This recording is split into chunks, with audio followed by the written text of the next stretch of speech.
was so careful. I picked the wrong play. Wrong director, the wrong cast? Where did I go right? You know, that's a good question. The show was lousy and long, they did everything wrong. Where did they go right? I'm sure we can all agree that Mel Brooks's debut film, The Producers, is a comedic masterpiece, and that goes double for the Broadway adaptation. Yet for as beloved as it is, I haven't seen anyone attempt to figure out how the scheme at the heart of the story managed to fail so badly. If they did everything they were supposed to do, how did it backfire? Today we'll be going step by step through the process to see if we can figure out the answer.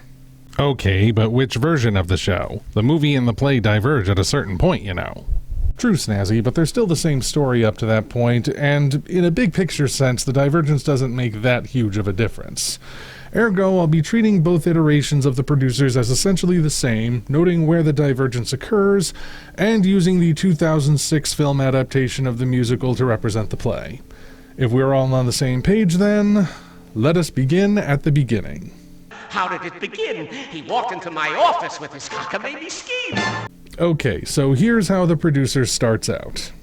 Max Bialystock used to be a big-shot Broadway producer, but a series of flops has left him so destitute that he must whore himself out to horny old ladies just to get by. Emotionally stunted accountant Leo Bloom is sent to examine his finances, and he discovers that Max's last show raised more money than it needed, leaving about $200 unaccounted for. Max persuades Leo to hide the money, which the timid accountant reluctantly agrees to, but it also gets him thinking. But under the right circumstances, a producer could make more money with a flop than he could with a hit. Seeing an opportunity, Max partners with Leo to pull off the biggest scam in theatrical history. All they have to do is find the worst play ever written, hire the worst director in town, raise $1 million, $2 million in the musical, assemble a cast of the worst actors ever, then open and close on Broadway, take the leftover money, and hightail it to Rio before anyone's the wiser. There is a risk involved, of course. You see, whoever financially backs the show wants to make that money back with profits, but if they have too many backers expecting a certain percentage, it would be impossible to pay them all back. One scene in the original movie reveals that Max sells 2,500% of the show, meaning more than one person is entitled to anywhere from 50 to 100% of the profits. As such, ensuring a flop is absolutely essential if they're to get away with it. A flop is something that might be forgotten even by the investors who lost money, but a hit will have all eyes on it, and Max and Leo would eventually be revealed as the crooks they are. Therefore, the show has to be a guaranteed bomb. And knowing all of that, we can now figure out which part didn't work. Step 1. Find the play. How does one find the worst play ever written? Some would argue that quality is subjective, but others would argue that you need to know your audience. In order to find the worst play, it has to be more than just poorly written. It's got to be repulsive, absolutely vile, putting forward ideas that no sane, rational person could ever possibly agree with. This is why Bialystock and Bloom settle on Springtime for Hitler by Franz Liebkind, a Nazi fugitive hiding out in Manhattan. That script is clearly sympathetic to the Nazi cause, and just one visit with the playwright confirms that Franz is as sincere as he is deranged. No doubt about it, Springtime for Hitler is a pro-Nazi play, and given the high number of Jews living in New York and in the entertainment industry, not to mention the vast number of veterans who fought against the Nazis in the war, well, it seems like this show is destined to not go over well. So, any problems in the first step? Not at this point. Let's face it, there are few concepts more repulsive than glorifying Nazism, so let's move on to the next part. Step 2. Hire the director. Let's face it, the show might stink, but a talented director can work some theatrical alchemy to turn a lead brick into gold. Max and Leo therefore must hire a director with no talent, and Max knows just the man. Sort of. This is where we meet Roger Debris, a flamboyantly gay director who only has a career because he directs simplistic musicals with pretty girls in them, thus appealing to the general masses without having any artistic merit. Now, I have heard some people say that Roger is an offensive stereotype because of how flamboyant he is in his gayness. Then again, that was some 20 years ago. These days, being flamboyant is a central part of alphabet activism. I do want to make something clear, though. Roger is not a bad director because he's gay. He's a bad director because, like so many people in the entertainment business, he is completely out of touch with reality. Throughout the first meeting with him, it's clear that Roger is the wrong man to direct Springtime for Hitler. First of all, he has no context for the show's historical origins, as evidenced by how he didn't even know what the term Third Reich meant prior to reading the script. He also appears to have no understanding of why this show might be offensive, hence why he insists on the ending being changed so the Nazis win World War II, because otherwise it's too depressing. In fact, in the original movie, Springtime for Hitler is a straight play. That is, it's a set drama with no musical numbers in it. Roger thinks this will be a good way to diversify his career, but immediately insists on adding songs to it, demonstrating that he really doesn't know how to do anything other than musicals. In short, nobody in his right mind would hire Roger for a show like this, which makes him perfect for Max and Leo's con. Precisely. So at this point, everything is still going according to plan. Step 3, raise the money. Of course, you need money to put on a show, and the boys need an excess of money in order to pull off their scheme. To this end, Max resorts to his usual shtick of pleasuring little old ladies for money. This time, though, he has to do it to an extent that he's never done before. As far as we can tell, he doesn't go to any businesses for support because that would be too public, so instead, he's in little old lady land for the long haul. Gross, but I guess it makes sense. Leo and Max are basically counting on the old women to either not care that they lost money or die before they can take action. I'd agree with that. Of course, raising the money is an essential part of the plan because that's what they're gonna run off with when all is said and done. Actually, question, could this be where they went wrong? Not in raising the money, but in moving forward with the show. Why not just take the money and run once they have it? Well, I suppose that is an option, but it's not a good one. You see, the goal might be to take the money and run, but Leo and Max want to get away with it and not have to look over their shoulders for the rest of their lives. If they go through all the trouble and never actually put on a show, that instantly draws suspicion. Moving forward with the production provides a cover. It's a big public event that lots of people will witness. As such, if the show bombs, the backers will write it off as a bad investment, and Leo can cook the books to hide the real amount of money raised. If there's ever an IRS investigation, they can line the altered book up with the real event of a failed play, and if Leo did it right, they'll never figure it out. So essentially, Snazzy, putting on the play allows them a better chance to get away with it, at least in theory. Okay, that makes sense. Carry on. I shall. Intermission.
Step 4, hire all the actors. Because Max and Leo are hedging their bets as much as possible, they also have to assemble a terrible cast. These people have got to be so bad at acting that no one in the audience could force themselves to stay in the theater and watch them, even if everything else doesn't drive them away first. As such, casting Hitler in particular is vital because the show is all about him. Now, this is where the movie and the play diverge a bit. In the movie, which is set in its release year of 1968, the role of Hitler goes to Lorenzo C. Dubois, or LSD for short. As you can guess from his initials, LSD is a peace and love hippie type who is strung out on all kinds of drugs. Not only is his psychedelic philosophy completely counter to Nazism, but he also forgets his own name while introducing himself, and his audition ends with him having a sudden nervous breakdown with no obvious trigger. This guy belongs in a rehab clinic, not on a Broadway stage, so he's exactly what our scheming producers are looking for. However, LSD is not in the musical, which is set in 1958. As such, we need a different wrong man for the job. At first, Franz himself gets the part entirely by accident. He interrupts a rendition of Haben Sie gehört das Deutsche Band to show how it should be done, even though he's really not much better at it, but Max proclaims him the star anyway. My guess is that Max is going for authenticity. Not only does Franz know the show intimately as its writer, but he's also an actual Nazi, which the audience will no doubt pick up on. However, Max tries to invoke some extra bad luck right before curtain, and he does too good a job as Franz breaks his leg on his way backstage. Since the crazy Nazi had no understudy, Max makes a desperate last-minute proclamation. Roger Debris is the only other person on Earth who knows the show inside and out, so he must step in as the new lead. It should still work, since Roger is so flamboyant that he can't possibly portray Hitler accurately. Of course, we all know how it goes from there. The show that was supposed to flop instead becomes a runaway success, everything hits the fan all at once, the boys get caught, and they end up in jail. Yet having gotten to this point, we're still left with the original question. Where did they go right? It was the casting, right? That has to be it.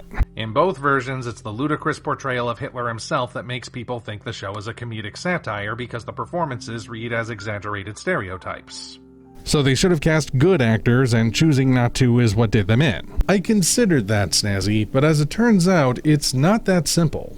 Truth be told, Max and Leo did everything right by doing everything wrong.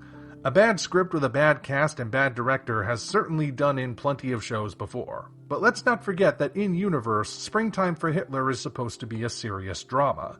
The reason the tides turn is because the audience starts laughing at what they see, and they decide that if they are laughing, then the show must actually be a comedy. It's not really pro-Hitler, it's a subversive satire of Hitler. That explains everything. The poor direction, the baffling performances, the lack of historical accuracy, the cringy dialogue, it's all meant to be laughed at, they figure. So, they laugh. Oh, I get where this is going. No matter how much the producers did to ensure a flop, the one thing they didn't count on is the phenomenon of so bad it's good. It's like how Ed Wood made terrible movies, but they still gained a fandom who enjoyed them because of how fascinatingly terrible they are. Precisely.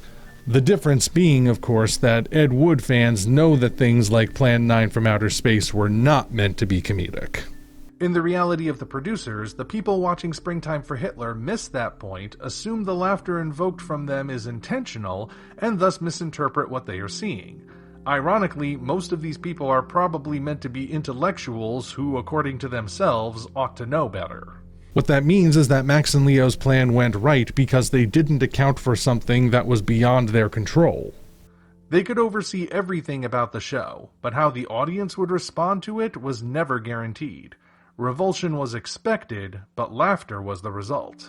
And no, aiming for genuine quality is not necessarily the solution. If they had moved forward with Springtime but hired a competent director and cast, they might have accidentally moved the audience to tears by humanizing a tyrant and his subjects, or they might have taken it as an allegory for something else. I mean, why not? We know this crowd is more than capable of missing the point, so they could potentially ascribe any meaning they want to it regardless of how it turned out. And so we have our answer. Max Bialystock and Leo Bloom failed because they assumed that they could control every single factor, only to get a harsh reminder that the universe does not bend to their will. It's a lesson they don't learn at the end, of course. You now own 20% of Prisoners of Love. Telewarney now owns 100% of Prisoners of Love. Well, can't ask too much from them, I guess. Until such time as we meet again, this is the Omni Viewer signing off.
I guess now's as good a time as any to announce the Kickstarter for my upcoming play, Fun Times with the Bolsheviks. I'll need at least $12 million in order to pull it off, so feel free to donate as much of your money as possible.